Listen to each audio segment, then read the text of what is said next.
What's the proper way to think about goodwill and return on capital?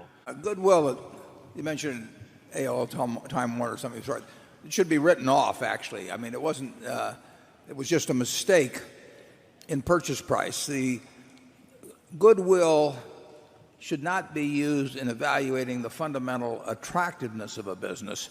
There you should look at return on tangible assets, and even then there's some other adjustments you may want to make. But basically, in evaluating the businesses we own, in terms of what the management are doing and what the underlying economics of the business are, forget about goodwill. In terms of evaluating the job we're doing in allocating capital, you have to include goodwill because we paid for it. So if we buy, Coca-Cola goes back to 1886 and John Pemberton at Jacobs Pharmacy in Atlanta, and there was not a whole lot of goodwill put on the books when he sold that first Coca-Cola.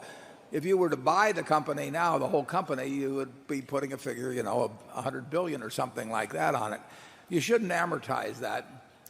And you shouldn't, in judging the economics of the business, look at that. But in terms of judging the economics of the business that purchased it, we'll call it Berkshire, then you have to allow for the goodwill because we are allocating capital and paying a lot for it.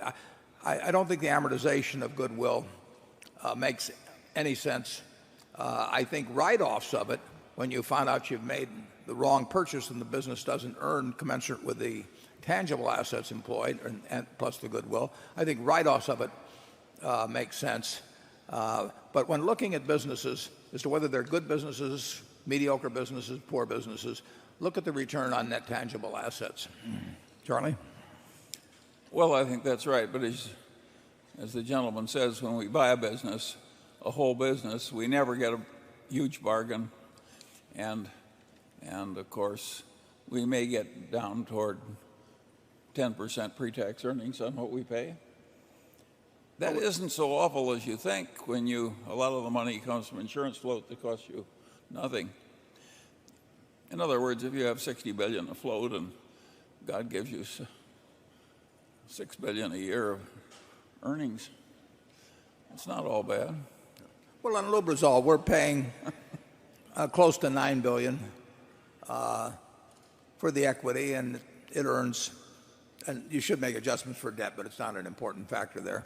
And current rate of earnings is probably $1 billion pre-tax. And now Lubrizol itself is employing they're employing, call it, $2.5 billion of equity to earn that billion of pre-tax. So it's a very good business in terms of the assets that are employed, but when we end up paying the premium we pay to buy into it, it becomes $1 billion pre-tax on something close to $9 billion.